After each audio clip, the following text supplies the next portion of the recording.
పొట్టిదైతే హోమం అని తెలిసినప్పటి నుంచి తెగ హుషారైపోయింది. ముగ్గురు ఎవరికి వారు ఏదో ఆలోచనలో ఉన్నారు. అదేంటో మనకు తెలియడం లేదు. బావగారిని అక్కని పక్కన పెట్టు దాక్షాయిని. మంజుల ఎందుకు అంత సడన్ గా యాక్టివ్ అయినట్టు? ఏదైనా కొత్త పథకం పన్నుతోందా? ఏమో సరస్వతి, నాకైతే అంతా గందరగోళంగా ఉంది. అక్క నిర్ణయాలు కూడా నాకు అంతు పట్టకుండా ఉన్నాయి. తనే మంజుల్ని బయటికి పంపడానికి వ్రతం పేరుతో ఆడుకుంటుంది. మళ్ళీ తనే తన చేత్తో తిండి పెడుతుంది. బుర్ర పిచ్చెక్కిపోతోంది. బుర్ర లేదు కాబట్టి నాకు ఆ ప్రాబ్లం లేదులే.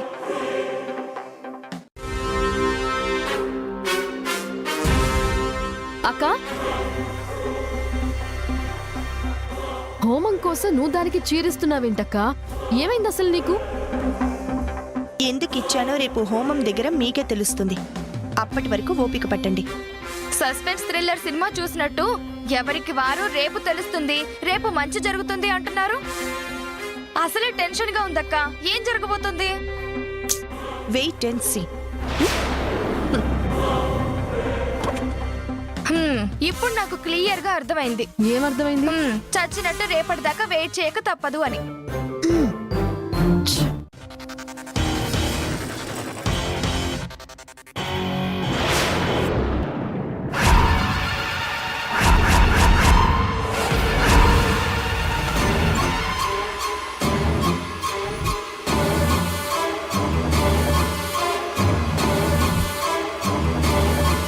నీకోసం స్పెషల్గా ఒక కర్చీఫ్ ఎంబ్రాయిడరీ చేసి తీసుకొచ్చాను. తీసుకో.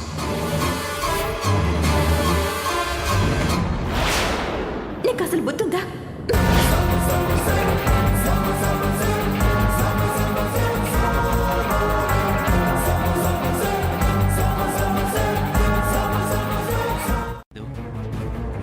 నిజం చెప్పు, నువ్వు నా దగ్గర ఏమి దాయడం లేదు కదా? లేదు సుబ్బు, నీ దగ్గర నేనెందుకు అబద్ధం చెప్తాను? నువ్వేదో టెన్షన్లో ఉన్నావని తెలుస్తుందిలే. రేపటికల్లా సర్దుకుంటుంది. ఉంటాను, బాయ్.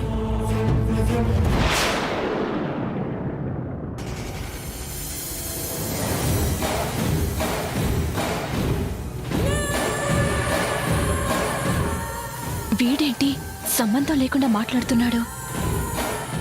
ఏదో తేడాగా ఉంది. ఇంత ఆప్యాయంగా సీత చేరిచ్చిందంటే ఏదైనా ప్లాన్ చేసిందా? మాకు లేకుండా మీరేం చేయాలనుకుంటున్నారో నాకు తెలియదు, కానీ దాని బండారం రేపు గుడిలో నేను బయట పెట్టబోతున్నాను. దాన్ని ప్రేమించిన వాడితో పెళ్లి జరిపించి శాశ్వతంగా దాని నీడ కూడా మన మీద పడకుండా చేయబోతున్నాను. ఏంటి సీత ఆలోచిస్తున్నావు? మీరిచ్చిన హామీని నా గుండెని ఇంత తేలిక పరుస్తుంటే అదే జరిగితే మన ఫ్యామిలీ అంతా ఎంత ఆనందంగా ఉంటారో అని ఊహించుకుంటున్నానండి. నా నిర్ణయానికి అందరూ ఎంతలా బాధను ఓర్చుకుని ఉంటున్నారో నాకు తెలిసేదా. ఖచ్చితంగా రేపటి నుంచి మాత్రం మంజుల వల్ల ఎవరికీ ఎటువంటి ఇబ్బంది ఉండదని మాటిస్తున్నాను.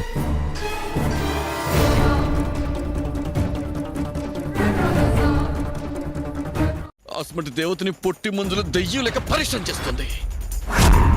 రేపు హోమంలో ఆ రాకేష్ గారిని లగ్గం చేసుకుని ఇంటికి పోయిందంటే దానికి భూమి మీద నూకలు మిగిలిపోయినట్టే. అట్ట కాదని గడబిడ చేసి తప్పించుకోవాలని చూస్తే మాత్రం పొట్టి దాన్ని చంపి పాతి పెట్టారా సరే. నా సిట్టికి జిందగీనిచ్చిన సీతశిలకి గుండె కుషేటట్టు చేస్తా. దాన్ని మటుకు మళ్ళీ ఇంట్లో అడుగు పెట్టనియ్యా. అరే నేను జైలుకి పోయినా సరే సీతశిలకి రేపటితో పట్టిన దరిద్రం వదిలిపోవాలి. అయిపోయావే వెంకట సుబ్బలక్ష్మి, అయిపోయావు. దేవి గారు ఇంకా నిద్రపోలేదా? ఆలోచనలు బుర్రంతా ఆక్రమించి నిద్ర పట్టడం లేదా? నా సంగతి తర్వాత. నీకు నేను నిద్ర పట్టనీయకుండా చేస్తున్నానని తెలిసి కూడా నాకు ధైర్యంగానే ఫోన్ చేశావే. ధైర్యం ఉంది కాబట్టే హెడ్ టు హెడ్ తలపడదామని ఎప్పుడో చెప్పాను. ఆ ధైర్యం నీకు లేకే నన్ను తలపడే అవకాశం రావడానికి తల దాచుకుంటున్నావు. మాటకు మాట బాగానే సమాధానం చెప్తున్నావు. చేతలకి కూడా సమాధానం చెప్పే సత్తా ఉంది. సాగుతూనే ఉంటాయి. ముందుకు సాగాలని ప్రయాణం మొదలుపెట్టినప్పుడు దారిలో మనకి బాధ కలిగించే ముళ్ళని రాళ్ళని పట్టించుకోకూడదు సీత. దారి ఎలాంటిదైనా సరే చివరికి చేరుకునే గమ్యం మంచిదై ఉండాలి. సీత, మనకు మంచిగా అనిపించి నిర్ణయించిన లక్ష్యం ఎదుటి వాళ్ళకి చెడుగా అనిపించినా మనం పట్టించుకోకూడదు. ఆ లక్ష్యం మరొకరికి చెడు చేసేది కాకపోతే ఎవ్వరికి చెడుగా అనిపించదు. ఒకవేళ అది చెడు చేసేదే అయితే మన ఆశ కూడా తీరదు. గమ్యం చేరుకునే వాళ్ళు బలంగా నమ్మేది. నీ భర్త రామరాజు అలాంటి సంకల్పంతోనే రేపు హోమం చేస్తున్నాడు కదా. అది ఏ ఆటంకం లేకుండా పూర్తవుతుందో లేదో చూద్దాం. తప్పకుండా చూద్దాం.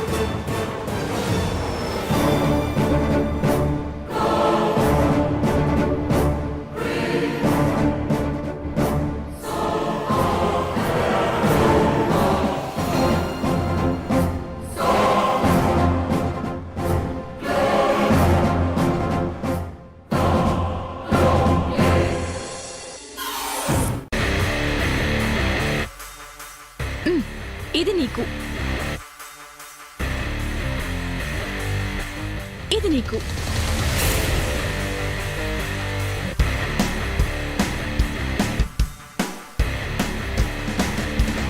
నాని, తీసుకో,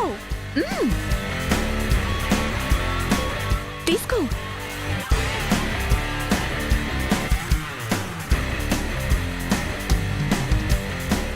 తీసుకో అన్నయ్య.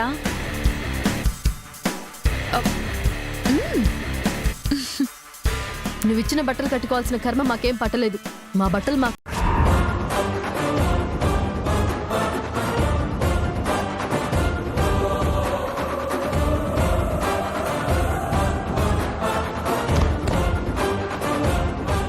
అవునన్నయ్య, అదే జరిగితే సూపర్ గా ఉంటుంది. అది ముక్కు మీద కోపం.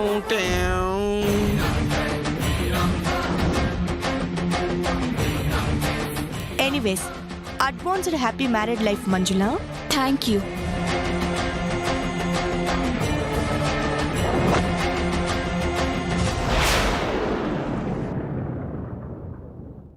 నువ్వేమో అప్సరసలా ఉన్నావు. చిన్న కిసివచ్చు కదా.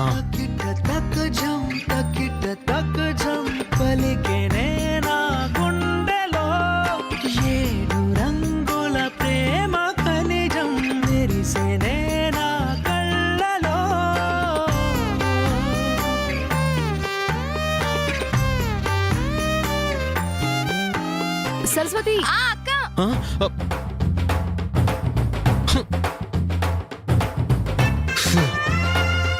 ఇప్పుడే పిలవాలా?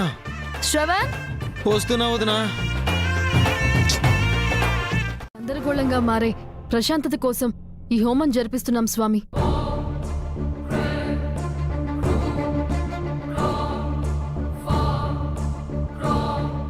అవును స్వామి, మాలో ఏ ఒక్కరి మనసు కుదురుగా లేదు.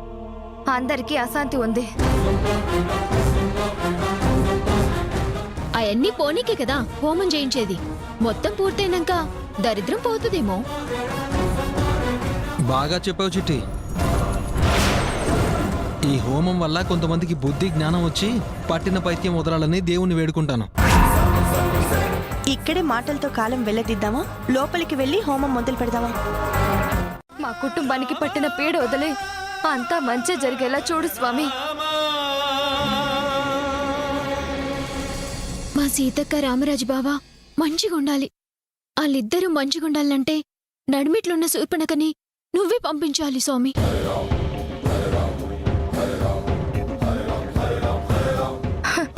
ఆ మంజుల ఏదో చెయ్యాలని చూస్తోంది. అదేంటో తెలియడం లేదు. అదే కదా, పూజకాడ గిట్లగా పొట్టిది గడబిడ చేస్తే ముగ్గురం కలిసి బొంద పెడదాం.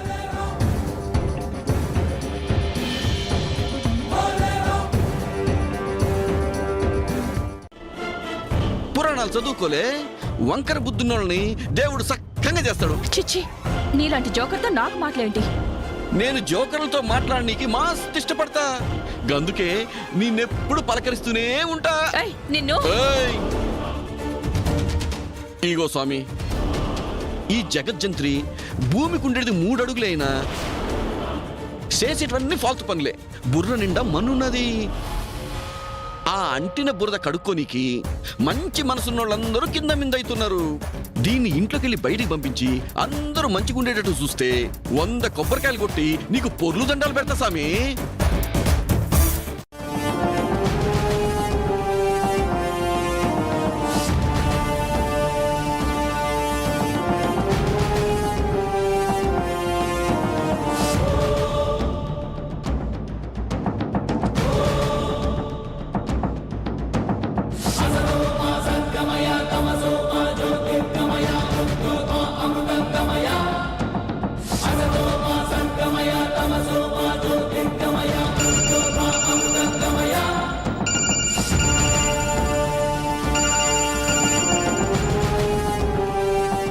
చెప్పు రాకేష్. సీత గారు, నేను బయలుదేరటానికి సిద్ధంగా ఉన్నాను. కాదని అందరికీ చెప్తాను. మీకు ఆ మంజులకి మధ్య ఉన్న సంబంధాన్ని బట్టబయలు చేస్తాను. హోమగుండంలో మండుతున్న అగ్ని సాక్షిగా మీ కుటుంబం ముందు మీరు దాచిపెట్టిన నిజాన్ని బద్దలు కొడతాను. మంజుల, నీ ఆలోచన తప్పు. ఇప్పటిదాకా నీ దురాశ కోసం నా ముందర కాళ్ళకి బంధం వేసి కట్టిపడేశావు. ఇదే మాట పదే పదే చెప్పి ఇంట్లో నువ్వు చేస్తున్న పిచ్చి వేషాలకి నేను సమాధానం చెప్పకుండా చేశావు. అదంతా భరించాను కదా అని ఇప్పుడు నీ మెళ్ళో తాళి కట్టడం అసంభవం. అంతేనా? అంతే. ఇదే ఫైనలా? కన్ఫామ్ గా ఇదే ఫైనల్. ఇక మీతో నేను తాళి కట్టించుకుని తీరుతాను. నీకు అనిపించా? చెప్తే వినవా? అర్థం కాదా నీకు?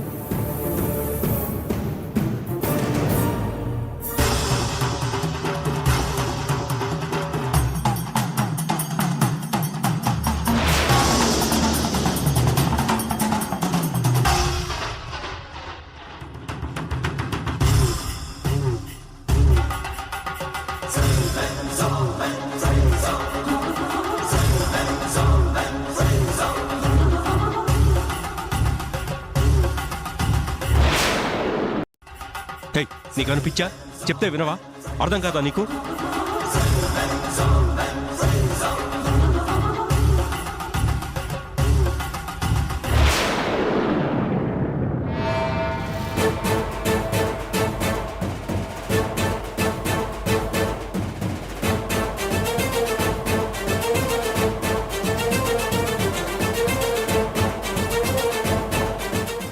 యాండి, హోమంలో కూర్చోవాలంట. పంతులు గారు పిలుస్తున్నారు. వస్తున్నాను సీత.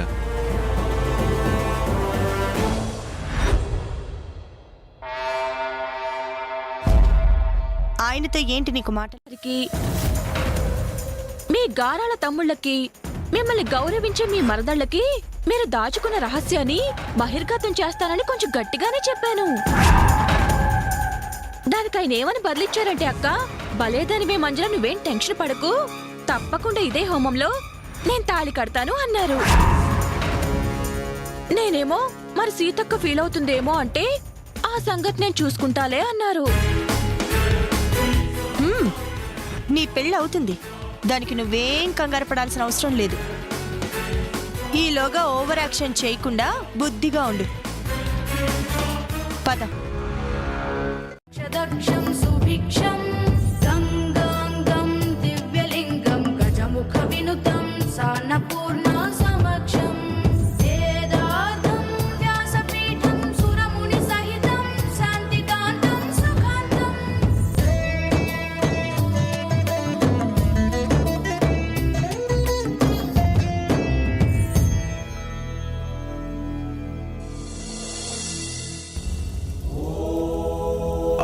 तच्छंयोरावृणिमहे गातुं यज्ञाय गातुं यज्ञपतये दैवी स्वस्तिरस्तुनः स्वस्तिर्मानुषेभ्यः ऊर्ध्वं जिगातु भेषजं शन्नो अस्तु द्विपदे शं चतुष्पदे ओम ओम इंद्राय इदं नमः ओम तच्छंयोरावृणिमहे गातुं यज्ञाय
సీరియస్ సుబ్బు. ఈరోజు నీతో నా పెళ్లి అంతే. ఈరోజు నీ మెళ్ళో నేను తాళి కట్టకపోతే నువ్వు నాకు దక్కవని అర్థమైంది. ఇదిగో నువ్వు ఇక్కడికి రావద్దు. నువ్వు లేనిపోని భ్రమలేమీ పెట్టుకోకు.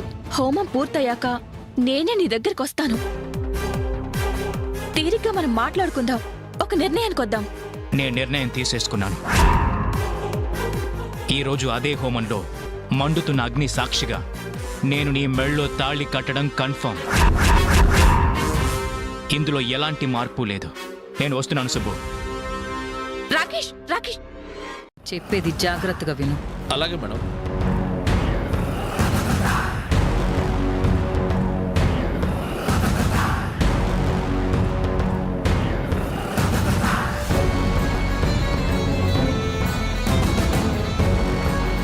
అర్థమైందిగా? జాగ్రత్త. సరేనండి. సరే. రై బడిదిరా.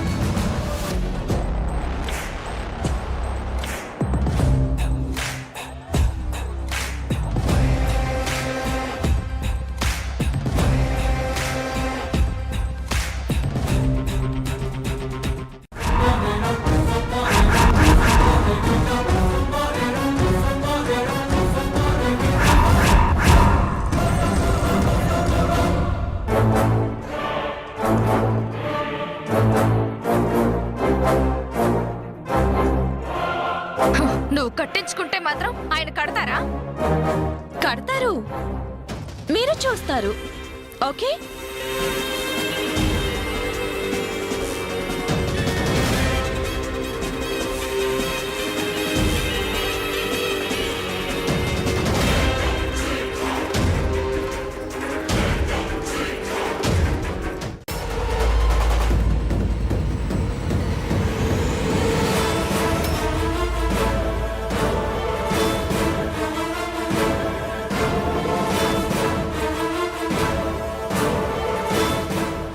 హోమం జరుగుతుంటే సీత ఎక్కడికి వెళ్తుంది? ఏదైనా జరుగుతుందా?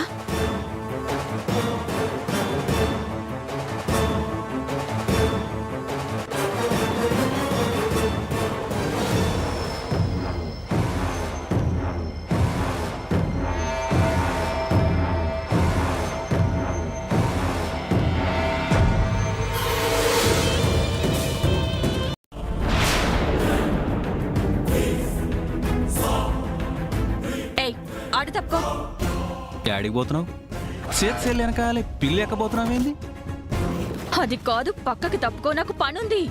ఇగో నకరాలు సైకు, పోయి హోమం దగ్గర కూసోపో. ఏయ్, నేను ఒక్కసారి చెప్తా, అన్నిసార్లు చెప్పా. ఎనకపోతే పొడిసి పాత దొప్పుతా. నీ సంగతి ఇప్పుడు కాదు, తర్వాత చెప్తాను. పీకినవుతి పో.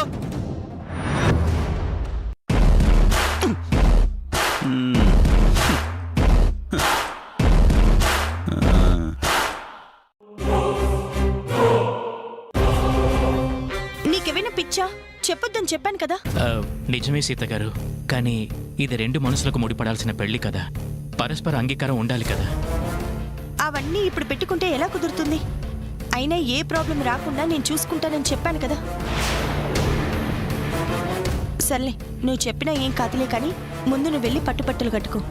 కూల్గా ఉండు. నేను ఫోన్ చేసినప్పుడే నువ్వు అక్కడికి వచ్చేయి, సరేనా? ముందు వెళ్ళి బట్టలు మార్చుకో. అలాగేనండి.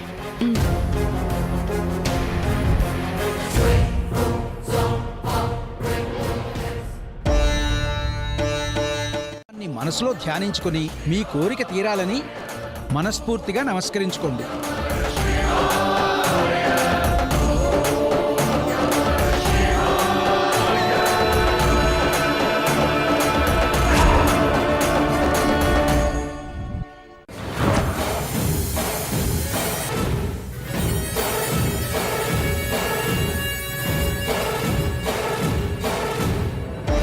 ఓం నమోస్త్వనంతాయ సహస్రమూర్తయే సహస్రనామ్నే పురుషాయ శాశ్వతే సహస్రకోటి యుగధ. ఆగండి.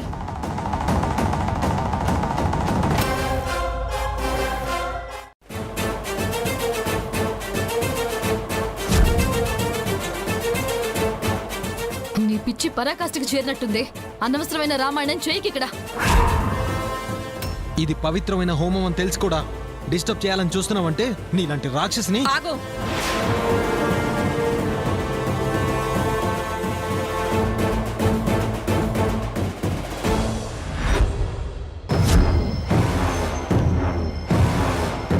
ఇది కేవలం నాకు రామరాజు గారికి మాత్రమే సంబంధించిన విషయం. మీరు అనవసరంగా తలదూరిస్తే బాగుండదు.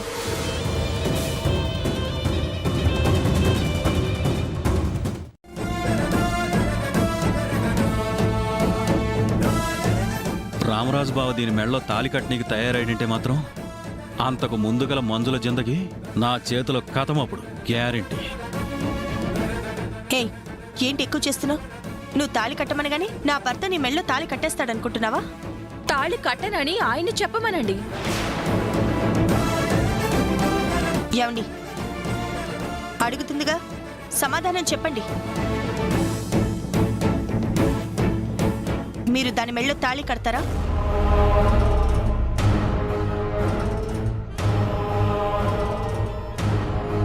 మీ వెంటుంటాను. మీ తమ్ముళ్ళు మరదళ్ళు అందరూ ఉంటారు. దీనికి భయపడి ఎన్నాళ్ళని కుమిలిపోతారు. నేను మీకు మాటిస్తున్నాను, మన కుటుంబం నుంచి అది చెప్పే రహస్యం ఎలాంటిదైనా మీకు మాట రాదు. తనని చెప్పమని చెప్పండి. అవునన్నయ్య, ఎవరికో భయపడి నీ వ్యక్తిత్వానికి మచ్చ తెచ్చుకుంటే తమ్ముళ్ళుగా మేము తట్టుకోగలమా? నువ్వేంటో మాకు తెలుసన్నయ్య. దానికి తెలిసిన నిజాన్ని వెలుగెత్తి చెప్పడం కాదు, ప్రపంచానికి తెలిసేలా అరచి చెప్పమన్నయ్య. నీ మర్యాదకు భంగం కలగకుండా నీ తమ్ముళ్ళు ముగ్గురం నీ భుజం కాస్తామన్నయ్య. అలాంటి మిమ్మల్ని ఒక అలగాది వచ్చి బెదిరిస్తూ ఉంటే మీరు తల వంచడం ఏంటి బావగారు? మేము మీ తమ్ముళ్ళందరం మీతో ఉన్నాం. ఏం చెప్తుందో చెప్పనివ్వండి. చెప్పమనండి బావగారు. మీకు రక్షణ వలయంలా మేమంతా ఉన్నాం. ఒక్క మాట అది చెప్పాక దాన్ని తన్ని తరివేసి ఈ రోజే మనకు పట్టిన దరిద్రాన్ని వదిలించుకుని తల మీద నుంచే స్నానం చేద్దాం. మీరెంత భరోసా ఇచ్చినా సరే ఆయన ధైర్యం చేయలేరు.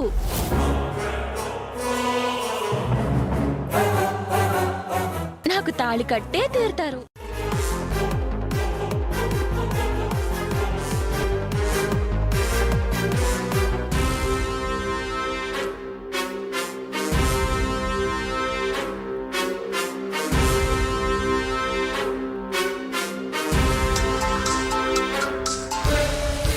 హలో రాకేష్, నువ్వు హోమం దగ్గరకు వచ్చి.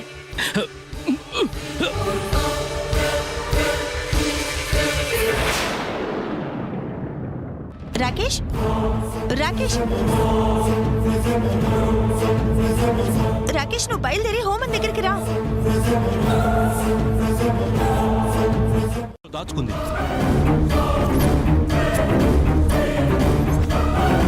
లక్ష్మణ భర్త శత్రుఘ్నులు లాంటి నా తమ్ముళ్ళు అదే గౌరవంతో నాకు అండగా ఉంటున్నారు. ఏ తల్లి కన్న బిడ్డలో నా ఇంటికి కోడలుగా వచ్చినందుకు నిన్నింట్లో పెట్టి మూర్ఖంగా ప్రవర్తించినా కూడా నా మాటకి విలువనిస్తున్నారు. నీకంటూ మనసాక్షి అసలు ఉందా? నిజాన్ని చెప్పి ఏం సాధిద్దాం అనుకుంటున్నావు? ఇంకా దాన్ని బ్రతిమాలతారేంటండి? దాన్ని చెప్పనివ్వండి.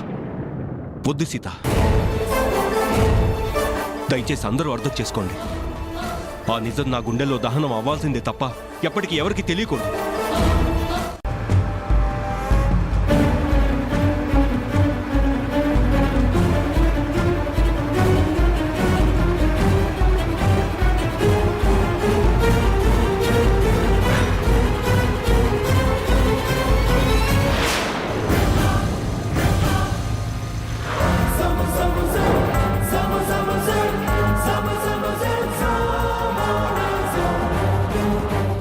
యాడికి పోయిండ్రు? ఇటు పోయిండ్రేమో చూద్దాం.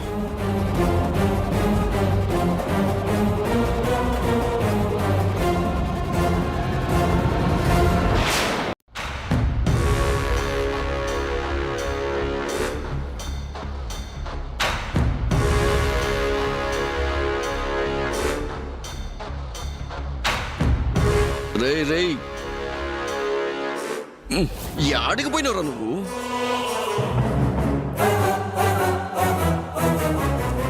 ఆరే లిఫ్ట్ చేయరా, లిఫ్ట్ లిఫ్ట్ లిఫ్ట్. ఛే! ఈ రాకేష్ గారు ఏడ చచ్చిండు? గుడికి వస్తానన్నాడు, ఆడికి రాకుండా హ్యాండ్ ఇచ్చిండు. ఎన్నిసార్లు ఫోన్ చేసా ఫోన్ లిఫ్ట్ చేయడు. అన్నయ్య నీలో నువ్వే మాట్లాడుకుంటున్నావేంటి? లేసలే గా రాకేష్ గారు యాడికి పోయిండో సమజ్గాక సోన్ చేయిస్తున్నా. బయలుదేరేటప్పుడు నాతో ఫోన్లో మాట్లాడాడు, గ్యారెంటీగా వస్తానన్నాడు. సడన్ గా ఏమైందో ఎందుకు రాలేదో అర్థం కావడం లేదు. రాకేష్ గనుక వచ్చి ఉంటే ఆ మంజుల బండారం బయటపడి దాని పీడ వదిలిపోయేది.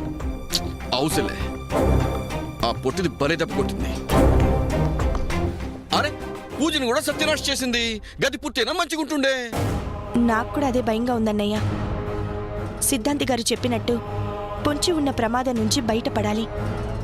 ఏదో ఒకటి చెయ్యాలి. అరే నువ్వేం గుబులు కక్షలే. గా రాకేష్ గారు దొరికితే అంతా సెటరైట్ అవుతుంది.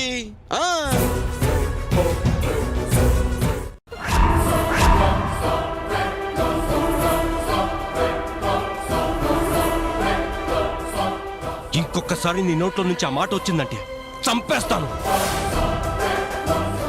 ఆడదానివన్నీ నీ పిచ్చి వేషాన్ని క్షమించి ఊరుకుంటున్నాను కదా అని శృతి మించి ప్రవర్తిస్తే నీ ప్రాణాలు తీసి ఇక్కడే గొయ్యి తీసి పాతి పెట్టేస్తా. నీ చేష్టలతో నా సహనం చచ్చిపోయింది. ఇక చాలు నీ నాటకాలు. అనవసరంగా నీ జీవితాన్ని ఇదే ఆఖరి క్షణాలను చేసుకోవద్దు. ఇక్కడి నుంచి వెళ్ళిపో. ఏమండి ఏమండి, నాకు అన్యాయం చేయకండి. మీ మీద నమ్మకం పెట్టుకున్నాను, చెప్పలేని ప్రేమను పెంచుకున్నాను. నన్ను మీ నుంచి దూరం చేయకండి. నేను బ్రతకలేనండి. అంటే చాలా గౌరవం, కానీ నీలాంటి దిగజారిపోయిన ఆడవాళ్ళని చూస్తుంటే నాకు అసహ్యం వేస్తుంది. దయచేసి మళ్ళీ చెప్తున్నాను, ఆ పేపర్స్ తీసుకుని ఇక్కడి నుంచి వెళ్ళిపో. నా మాట నిజం చేసి నా చేతుల్లో చచ్చిపోయే పరిస్థితి తెచ్చుకోకు. ఏమండి ఏమండి, మీ తోడు లేకుండా బ్రతికే కంటే మీ చేతులతోనే నన్ను చంపితే నాకు సంతోషంగా ఉంటుందండి. ఈ ప్రాణం మీదే. మీరే ఉంచుకుంటారో తీసేసుకుంటారో మీ ఇష్టం అండి.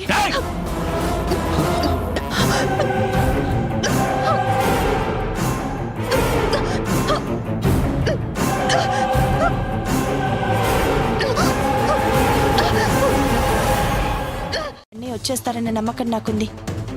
మీరు వెళ్ళండి, వెళ్ళి పడుకోండి.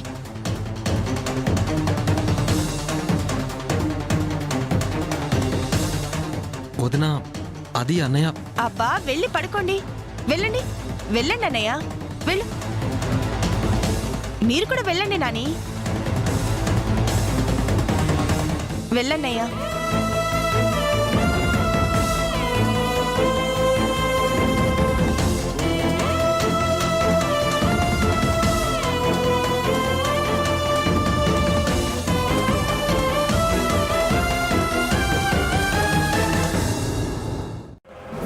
రామరాజు కుటుంబం చెల్లా చెదురవడానికి బీజం పడింది.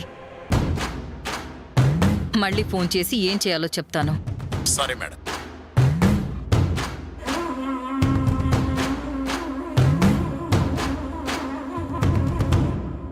రామరాజు,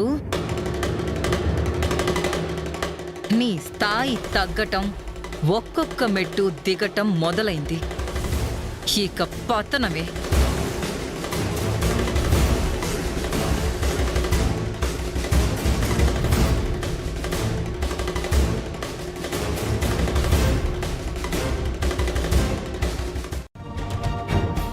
తను చేరుకోవాల్సిన గమ్యం అంటే ఏంటి బావగారు?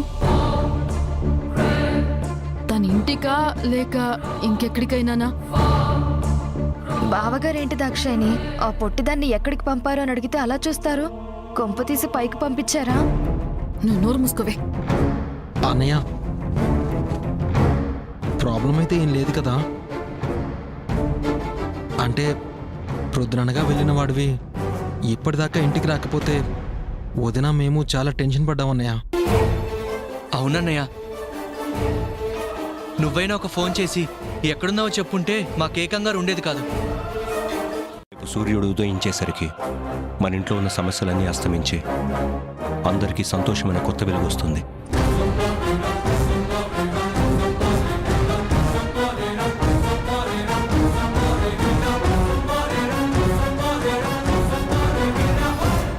ఇన్నాళ్ళు నా వల్ల మీరు కోల్పోయిన ప్రశాంతత, మనశ్శాంతి తిరిగి వస్తుంది. ఇన్ని రోజులు నా కోసం భరించారు. ఇక ఎవరికి ఏ కష్టం ఉండదు. ఆ కథ ముగిసినట్టే.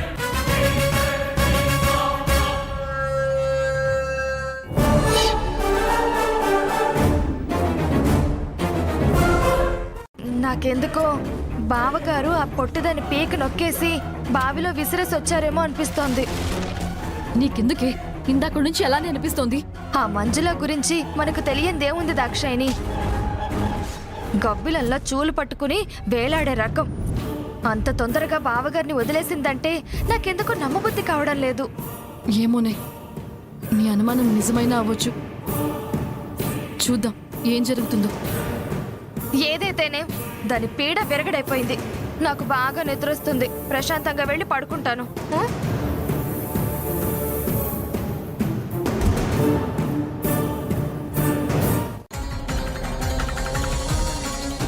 నేను నిజాన్ని దాచిపెట్టడం వల్ల నా వాళ్ళందరూ కుమిలిపోతున్నారు.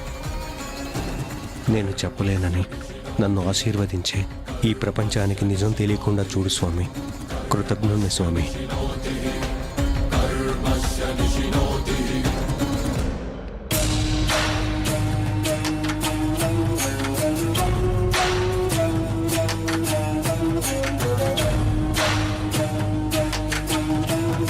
బావగారేంటి పొద్దున్నే దేవుడికి పూజ చేసి హారతిస్తున్నారు? ఆ పీడ పోయింది కదా, ఇంకా ఏ కష్టం నీడా మన ఇంటి పైన పడకూడదని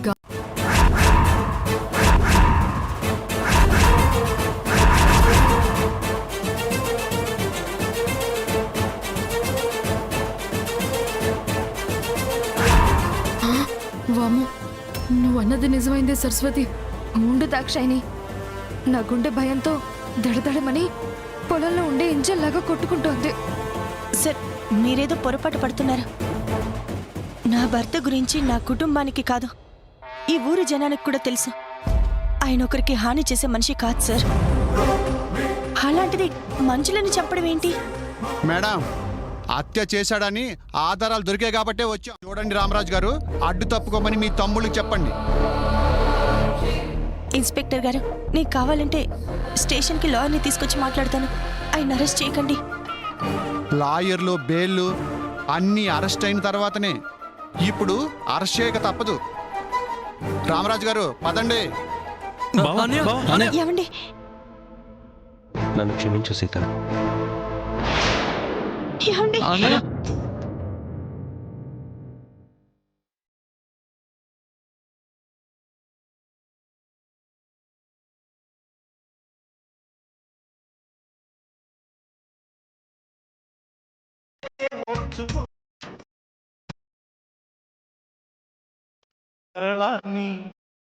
అందించు ఈశ్వరుడు గుండెలో పడబాగ్ని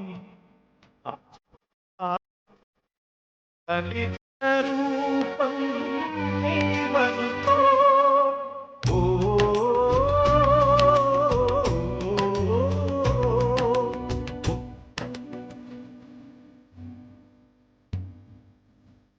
ఓ మనసా ఎదురీతే నేర్చుకో.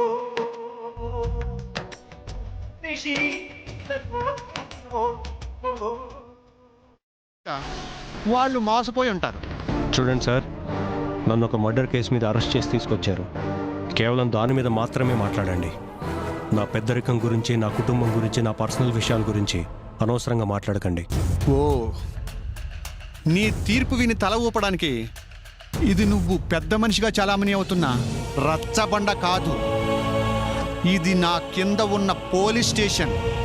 నువ్వు సరిగ్గా మాట్లాడు. మాట తేడా వస్తే నేను మాటలతో సమాధానం చెప్పను. గుర్తు పెట్టుకో. సార్, రామరాజు గారితో కొంచెం. ఏయ్ అబ్బా, ముందు లోపల.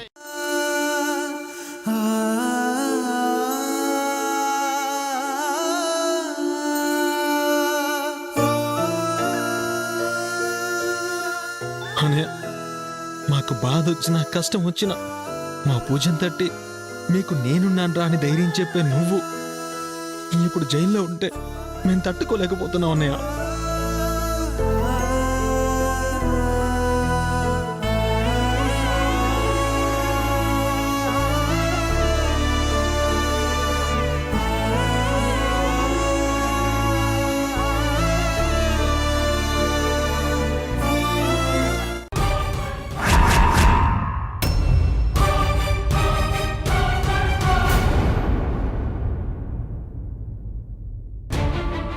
చేతితో 3 ముళ్ళు వేయించుకొని మీ భార్యగా మీ ఇంట్లో అడుగుపెట్టింది మీ కుటుంబాన్ని మిమ్మల్ని బాధ్యతగా చూసుకోవడానికేనండి. అలాంటిది మీరు ఇలాగేనా మాట్లాడేది? ఆ మంజుల ఎవరు అంటే మీరు నాకు సమాధానం చెప్పడం లేదు. ఎందుకు ఇలా జరిగింది అంటే కూడా మీరు జవాబు ఇవ్వడం లేదు.